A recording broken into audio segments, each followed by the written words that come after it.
Hey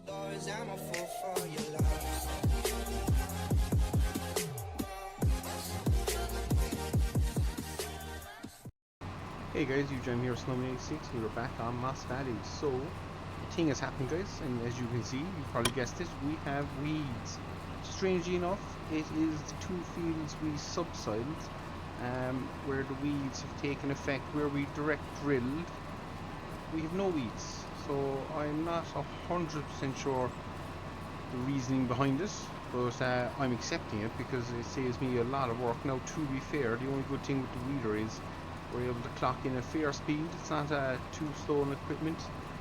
Obviously we should be kind of sticking to rows and trying to pick it as best we can. We just missed this little bit when we pulled into the field originally, so we'll swing in like this and we'll start going the opposite way. But you can see it is doing a fantastically good job. So these fields are pretty heavy with weeds again. Strange, not 100% sure why it would be two fields we subsoiled. Maybe we disturb the ground more, give weeds more chance to grow versus direct drilling, where obviously we only break the first skin of the soil, but in my mind any breaking of that skin of the soil would create weeds. So I'm not sure, because a lot of people around here will run shallow cultivation after harvest to encourage. Oh, it's going to clip. We'll get out of it. Yeah, there we go. So I just wasn't refusing to reverse there, but yeah, a lot of people around here will do a little bit of shallow cultivation to encourage that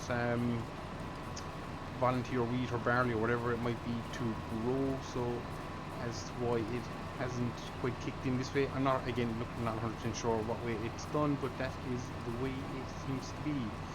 So we have two fields to do, and it so happens to be our two sorghum fields that we are doing.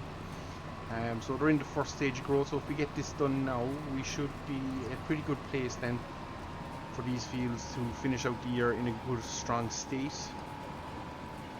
And yeah, we'll do two headlands, and we will then whip up and down the rows. And again, this is the field that my GPS for some odd reason just has no interest in working. Whatever is going on or caused it. As I say, I ploughed the field, made it a little bit bigger and wider, but I can't for the life of me get GPS working in here, so not 100% sure. So yeah, and you can actually see the tram lines in which we kind of seeded, I would say.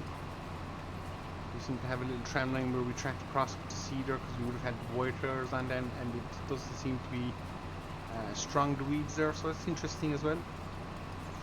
But yeah, that's where we are, guys. We're weeding our sorghum.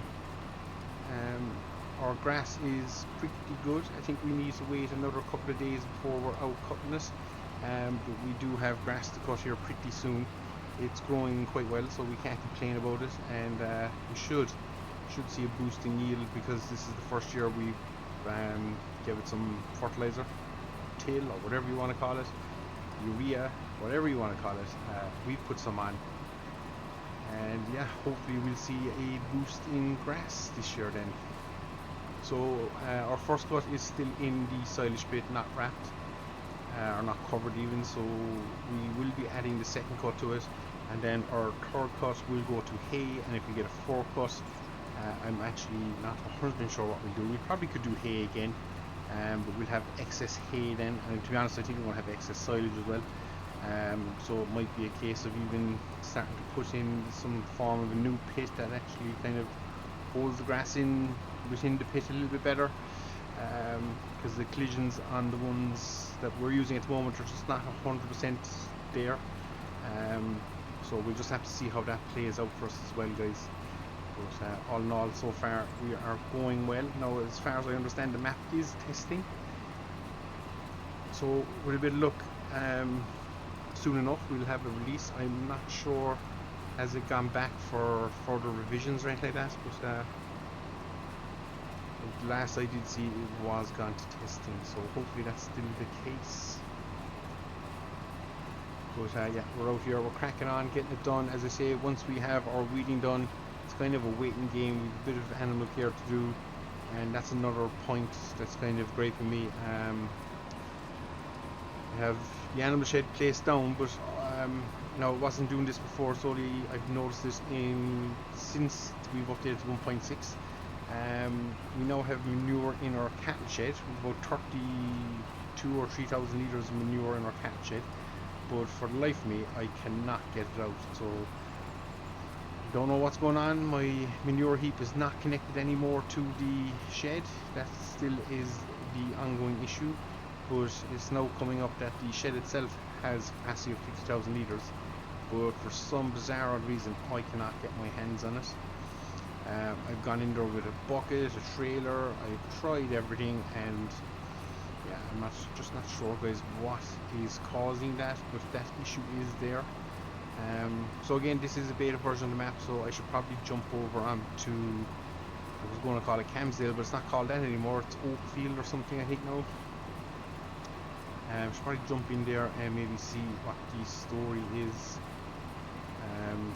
if that's working, or is it, or maybe a base game map and just see what the story is. Again, not 100% sure the cause of it, but I know I have issues, so that is the joys of it, guys. But other than that, we are plain sailing and we're running into year 2 harvest pretty quickly. At this rate we'll probably be maybe 2 episodes away from being at a harvest ready condition, and then we get to break out the old Fent with the adjustable front axle, or the adjustable axles I should say, that will pivot to the height of the field, so the header kind of tilts and stays true to the ground, but it's not the header tilting, it's actually the machine itself kind of tilting and going at angles. So yeah, it is interesting old stuff, but we'll have it back out and playing around and see what we can do. All going well, we'll turn enough money this year that we can maybe pick up another bit of ground, and if we can pick up another bit of ground, that field then that we were discussing in the last episode, we might start making preparations to expand our farm and push out that way, and definitely expand the animal side of life, because we are producing more than enough silage and hay and stuff for what we have. So we could definitely do with probably doubling or tripling our intake of cows and animals. So it'll cost a small fortune because animals aren't cheap, and we'll probably have to buy an animal trailer to start transporting things, but as it stands we can definitely afford the feed side of it. So if we get into that, we could really upscale our milk, and it should pay itself back pretty quickly, because the milk, well, it doesn't sell for great money, but we can produce more of it, we'll be making more money. We're making roughly 800 a day here at the moment on the cows we have, so if we can up that, the animal side of life should pay for itself, and probably pay for probably 90% of the farm.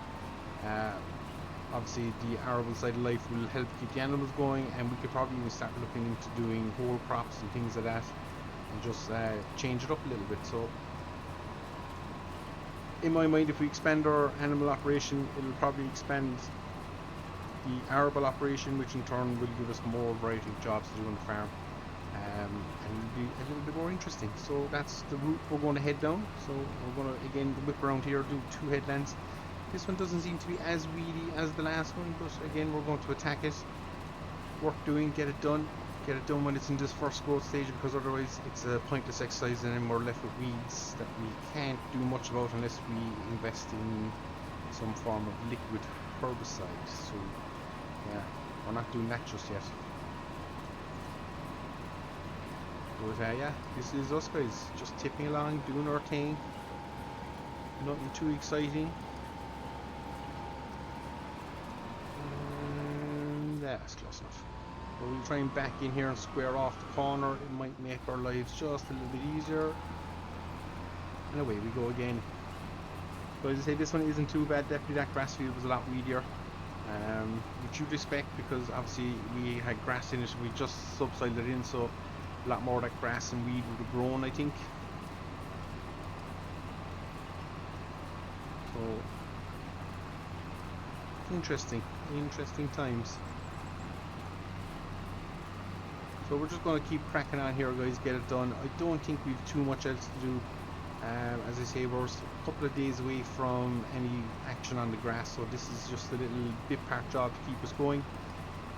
We could have done it off screen, but I made such a fuss about the weeder and having it that I felt we had to show a little bit of weeding anyway, and by show a little bit, we've shown the whole day of weeding.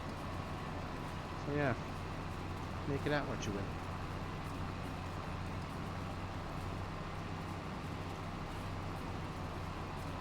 There's that old hail damage, pesky hail.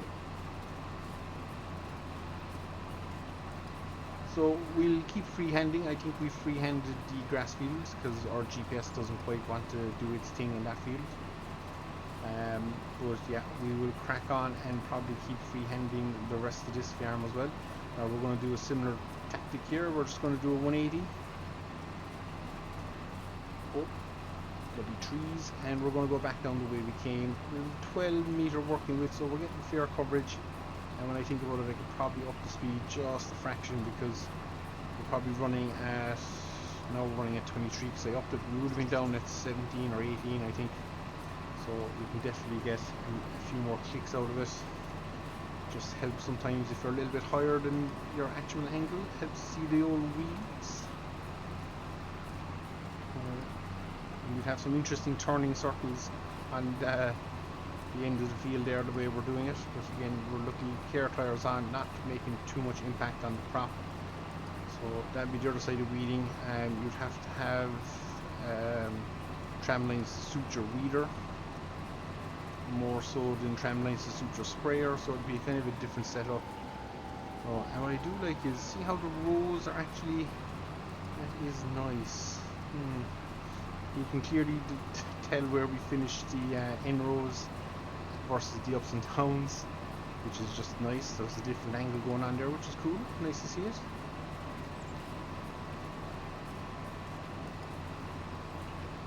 So we're going to bait on here, guys. As again, another quite short and maybe not as exciting as it probably should have been or could have been, but yeah, nothing too much more exciting than what we're at. It's literally just out weeding fields, getting it done. Preparing for our second cut grass, and everything should be pretty hunky-dory then at that stage, guys. So until we are back here next week cutting grass, I've been Snowman86, this is Moss Valley, and until next time, guys, as always, thank you very much for watching. I do appreciate every single one of you, and until next week, we'll see you all again, guys. Take care.